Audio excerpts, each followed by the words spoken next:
में ब्रेकअप के बाद एक लड़की होम टाउन में आकर लाइफ गार्ड का जॉब करती है। वहां पर एक स्कूल के लड़के से उसका अफेयर हो गया था। अब क्या ये अफेयर उस लड़के के लाइफ को डिस्ट्रॉय करेगा या एक न्यू डायरेक्शन देगा, ये हम आज की हमारी मूवी द लाइफ गार्ड 2013 की एक हॉलीवुड मूवी में देखेंगे। अगर आपको वीडियो अच्छा लगता है तो प्लीज इसे लाइक और कमेंट जरूर कर दीजिएगा। अब बिना किसी देरी के एक्सप्लेनेशन स्टार्ट करते हैं। मूवी स्टार्ट होती है और हम हमारे मेन कैरेक्टर ली को उसके बॉयफ्रेंड के साथ देख सकते हैं। उसे छोड़कर कुछ दिनों के लिए घर जा रहा था। उसका बॉयफ्रेंड इंडियन है तो इंडिया जा रहा था।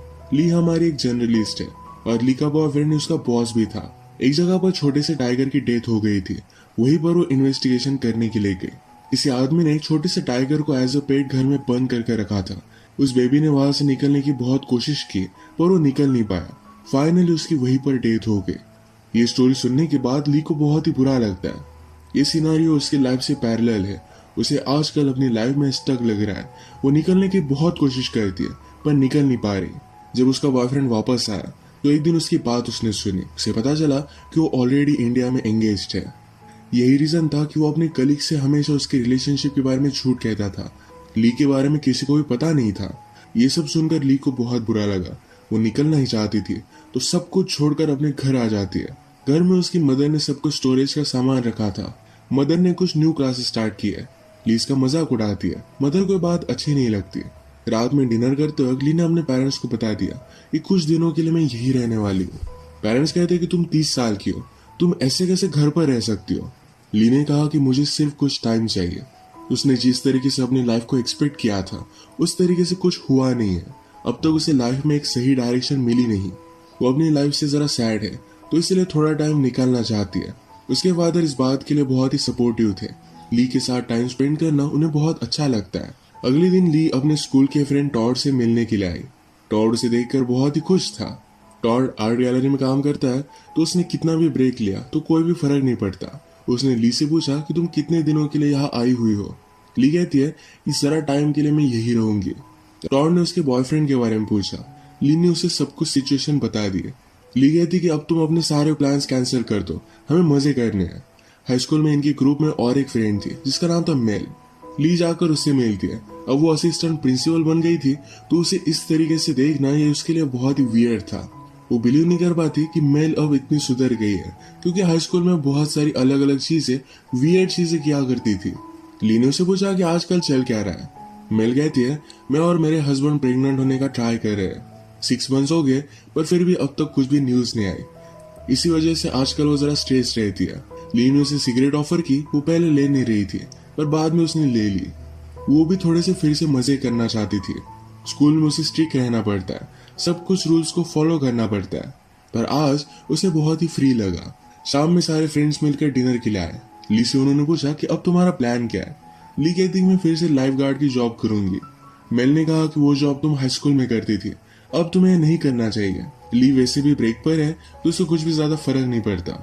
यहाँ पर इस डिनर के वक्त मेल का हस्बैंड भी था। मेल का इस तरीके से उसके फ्रेंड से मिलना है उसे ज्यादा अच्छा नहीं लगता, क्योंकि जैसे हमें पता है कि ली और टॉड इतने ज्यादा रिस्पॉन्सिबल नहीं है। वो किसी भी टाइम पर कुछ भी कर सकते हैं। अगले दिन ली ने लाइफ गार्ड का जॉब ले लिया।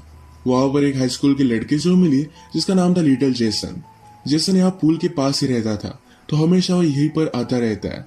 ली जब सब बच्चों पर नजर रख रही थी तो कुछ बच्चे भागते भागते गए। उसने कहा कि तुम यहाँ पर भाग नहीं सकते, तो सब बच्चों ने कागज को गिला कर उसे बहुत मारा। उसे बहुत सारी गालियां भी दी। ली इन बच्चों को बैन कर देती है और इसके बाद खुद रोने लग गई थी। थोड़ी देर में जब जेसन वापस आया तो उसे पूछता है कि क्या हुआ। ली ने कहा कि वो एक छोटा सा बच्चा है जो गैंगस्टर की तरह बिहेव करता है।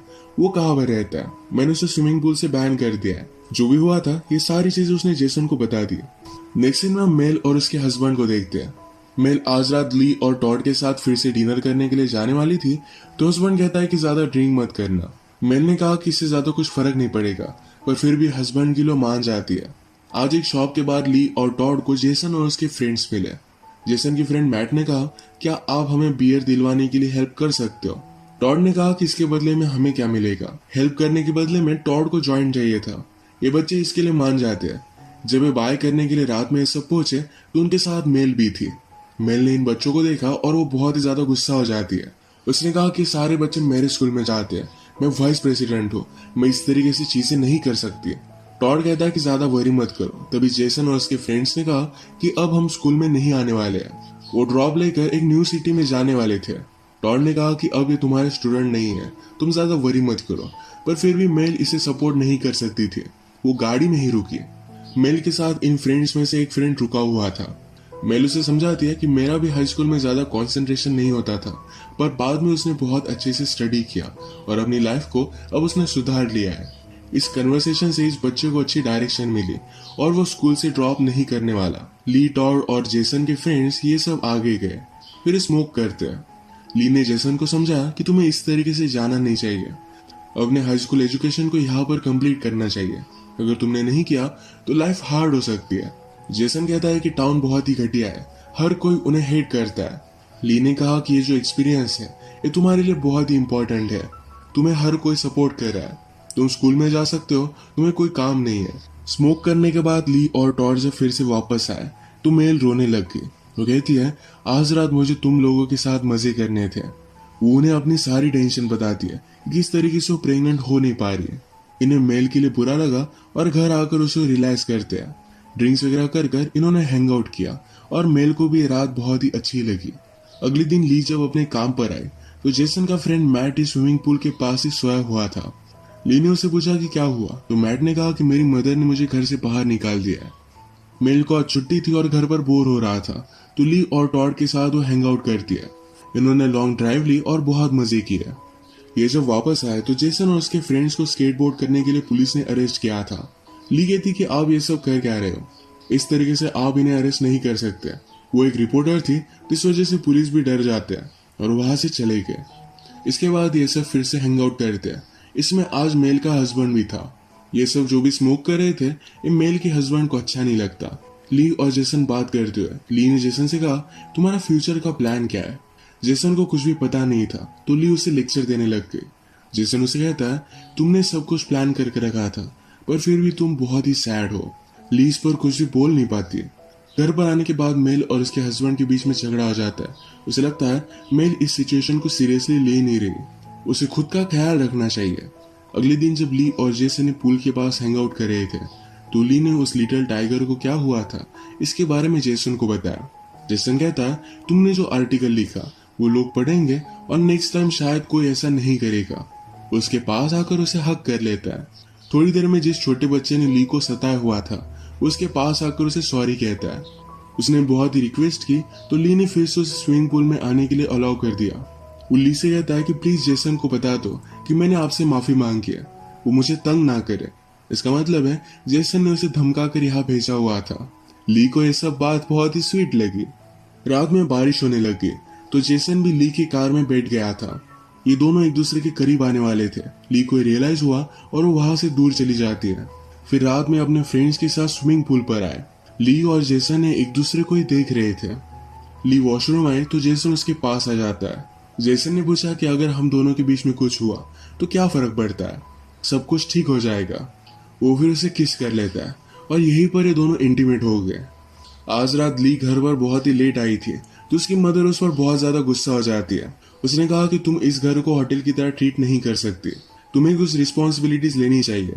मदर का कुछ काम था जो उसने फादर को दिया हुआ था, पर फादर इसके बारे में भूल जाते हैं क्योंकि उन्हें ली के साथ टाइम स्पेंड करना है। मदर इस बात से और भी ज्यादा फ्रस्ट्रेटेड हो गए, पर ली और फादर खुश थे क्योंकि आज उन्हें एक दूसरे के साथ हैंग आउट करने के लिए मिला। स्विमिंग पूल पर आने के बाद ली जेसन के बारे में ही सोच रही थी।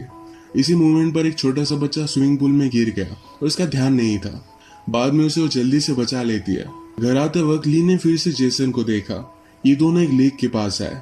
जेसन कहता है कि वर्मोंट बहुत ही ब्यूटीफुल है, वहां पर मैं फिश वगैरह कैच करता था। ये दोनों फिर से एक दूसरे को किस कर लेते हैं। इसके बाद इनकी रिलेशनशिप कंटिन्यू हुई थी। एक दिन ली ने जेसन से पूछा कि तुम कब जाने वाले हो। जेसन कहता है कि 1-2 वीक में मैं निकल जाऊंगा। उसने कुछ पैसे सेव करके रखे, उसके पास $400 थे। ली ने कहा कि इतने इनफ नहीं है, तुम्हें एटलीस्ट $1000 चाहिए। तुम थोड़े दिन यहीं पर रुक जाओ, कुछ अगर और पैसे आ जाएंगे उसके बाद चले जाना। ली नहीं चाहती थी कि जेसन इतनी जल्दी यहाँ से चला जाए। एक रात पार्टी पर मेल ने ली से कहा, तुम ऐसा कुछ भी मत करना जो तुम्हें रिग्रेट करना पड़े। ली कहती कि मैंने ऐसा कुछ भी नहीं किया है। जेसन के फ्रेंड मैट को जल्द से जल्द इस टाउन से निकलना था। टॉड ने कहा कि मैं भी पहले इस टाउन से निकलना चाहता था, पर यहाँ पर वो स्टक है। उसकी जॉब है, उसके पेरेंट्स यहाँ पर है, यहाँ से जा नहीं सकता। वो मैट को सहारा दे रहा था, पर उसके बाद उसे हाथ लगाने लग गया। मैट ने कहा कि मैं गे नहीं हूँ और वहां से चला जाता है। गुस्से में जेसन के पास आया और कहा कि हमें कल के कल निकल जाना चाहिए। जेसन कहता है कि मुझे और भी कुछ पैसे सेव करने हैं, जरा 1-2 वीक्स लग सकते हैं। मैट बेचारा इस सब बातों से बहुत ही सैड हो गया। ली के घर पर उसके पेरेंट्स मिलकर एक रूम बनवा रहे थे। यही दिखाने के लिए जेसन को ली लेकर आए। ली के पेरेंट्स अपने हाथों से खुद बना रहे थे। इसका मजाक ली ने उड़ाया। ये सब बातें ली की मदर सुन लेती है और इस पर वो बहुत ज्यादा अपसेट हो गई। उसने कहा कि तुम इस तरीके से वापस कैसे आ सकती हो? बचपन से लेकर आज तक मैंने तुम्हारा ख्याल रखा है। तुम जब अपने जॉब करने के लिए गई तो मैंने खुद की आइडेंटिटी क्रिएट करने की कोशिश की। अब तुम जब वापस आ गई हो तो सब कुछ प्रॉब्लम क्रिएट कर रही हो। तुम्हारे फादर तुम्हें कुछ भी नहीं बोलेंगे, क्योंकि तुम कितने भी दिन यहाँ पर रहो उन्हें कुछ भी फर्क नहीं पड़ता, पर मदर को पड़ता है। ली एक छोटी बच्ची की तरह बिहेव करती है, ये मदर को अच्छा नहीं लगता। उसने उसे घर से बाहर निकाल दिया। ली फिर जेसन के घर पर आके और यहीं पर अब वो रहने लग गई थी। एक दिन उसे अवार्ड फंक्शन से एक मैसेज आता है। उसने जो आर्टिकल लिखा था उसने उन्हें अवार्ड दिया है। इसका प्राइस $1000 है। इसमें यह भी लिखा था कि आपने जर्नलिज्म छोड़ दिया। ये सुनकर हमें बहुत ही बुरा लगा, क्योंकि आप बहुत ही टैलेंटेड हो। इसके बाद जेसन ली से मिलने के लिए आया और जब ये किस कर रहे थे तो टॉड इन्हें देख लेता है। मेल आजकल अपनी लाइफ के साथ ज्यादा सीरियस नहीं है, तो ये बात उसके हस्बैंड को सही नहीं लगी। उसने मेल से पूछा, क्या तुम सचमुच में प्रेग्नेंट होना चाहती हो? मेल ने कहा कि हाँ, होना चाहती हूँ। हस्बैंड कहता है, तो अभी के अभी मेरे साथ इंटीमेट हो। मेल ये नहीं चाहती थी, तो इस पर इनका झगड़ा हो गया। सब कुछ बातें बताने के लिए टॉड के पास आए। बातें करते करते टॉड के मुंह से निकल जाता है कि ली जेसन के साथ रह रही है। इस बात से मेल बहुत ज्यादा गुस्सा होगी। इनके ग्रुप में वो भी इन्वॉल्व है। अगर किसी को इस बारे में पता चला तो उसकी जॉब भी जा सकती है। वो गुस्से में ली के पास आए। जेसन भी वहीं पर था। उसने जेसन से कहा, तुम्हारे पेरेंट्स के पास चलते हैं, उन्हें ये सब चीजें पता होनी चाहिए। वो ली पर भी बहुत ज्यादा गुस्सा थी। उसने कहा कि तुम मेरी लाइफ क्यों डिस्ट्रॉय करना चाहती हो? मैं स्कूल में तुम्हारी जैसी थी, पर बाद में मैंने मेरी लाइफ को एक अच्छी तरीके से डायरेक्शन दी है। तुमने मेरी पूरी लाइफ बर्बाद कर दी। मैं ये सब चीजें जेसन के फादर को बताने वाली थी, पर जेसन ने कहा कि मैं स्कूल को बता दूंगा कि तुम हमसे ड्रग्स बाय कर रही थी। मेल इस बात से और भी ज्यादा गुस्सा हो गए। एक दिन जब ली और जेसन जंगल में जाकर हैंग आउट कर रहे थे तो वहां पर उन्होंने मैट की डेड बॉडी देखी। उसने सुसाइड कर ली थी। उसे इस टाउन से जेसन के साथ निकलना था, पर जेसन ने उसे ज्यादा सपोर्ट नहीं किया। इसी वजह से उसने सुसाइड कर ली थी। ये दोनों ये देखकर बहुत ही ज्यादा डिस्टर्ब हो जाते हैं। जेसन रोने लग गया। जेसन ने कहा उसके बड़े ब्रदर ने भी सुसाइड की थी। अब और एक पुलिस ऑफिसर जाकर फिर से उसे वही न्यूज देगा। उसे बहुत बुरा लग रहा था। ली कहती है, मैं बता कर आती हूँ। ली भी बाहर आकर बहुत रोई, क्योंकि उसने जेसन को रुकने के लिए कहा था। वो मैट की मदर को जाकर बताती है। एक दूसरे का सहारा लेकर बहुत रोती है। ली अब जेसन के घर से बाहर निकल गई। वो एक रात स्विमिंग पूल के पास सोए और दूसरी रात अपनी मदर ने जो घर बनवाया था उसमें जाकर सो जाती है। उसके घर से जाने के बाद उसकी कैट मिसिंग थी, ये भी उसे मिल गई। जेसन ने जब स्कूल को छोड़ दिया तब मेल उसके फादर से बात करती है। उन्हें फिर से समझाने की कोशिश करती है कि जेसन को इस तरीके से स्कूल से मत निकालिए। जेसन के फादर ने कहा कि जेसन के लाइफ में ऑलरेडी बहुत सारे प्रॉब्लम्स हैं, यहाँ से दूर जाने का डिसीजन उसके लिए अच्छा होगा। मेल ने ली और जेसन के बीच में जो भी हुआ इस सब के लिए सॉरी कहती है। फादर कहते हैं, लाइफ में इस तरीके से अजीब अलग अलग चीजें होती रहती है, हमें इस पर इतना ज्यादा सोचना नहीं चाहिए। जेसन के फादर के जाने के बाद मेल को मनाने के लिए उसका हस्बैंड आ गया। उसे सॉरी कहता है। जिस तरीके से हस्बैंड वाइफ झगड़ते हैं उसके बाद एक दूसरे को माफ कर देते हैं, उसी तरीके से इन दोनों ने भी एक दूसरे को माफ कर दिया था। मेल ने अपने स्कूल के बोर्ड को सारी सिचुएशन समझाई थी, पर इसमें उन्हें नहीं लगता कि मेल का कोई भी फॉल्ट है, तो इस वजह से उसे वो फायर नहीं करते। ली घर पर आई और सारे सामान को ठीक से रख देती है। अपने मदर के लिए उसने वेबसाइट वगैरह बना कर रखी थी। मदर को अच्छा लगा कि ली कुछ ना कुछ तो रिस्पॉन्सिबिलिटी ले रही है। ली अब घर में रह सकती थी। मैट के फ्यूनरल पर ली और मेल फिर से एक दूसरे से मिले। ली ने मेल को सॉरी कहा और मेल उसे माफ कर देती है। अब इसके बाद जेसन के जाने का दिन आ गया था। वो ली से मिलने के लिए आया। ली को अपने आर्टिकल के लिए जो $1000 का चेक मिला था ये वो जेसन को दे देती है। उसने कहा कि तुम बहुत ही अमेजिंग हो, कभी भी अपने आप पर डाउट मत करना, अच्छे से मेहनत करना और लाइफ में तुम सक्सेस हो जाओगे। इसके बाद ली भी अपनी सिटी में फिर से वापस चली जाती है।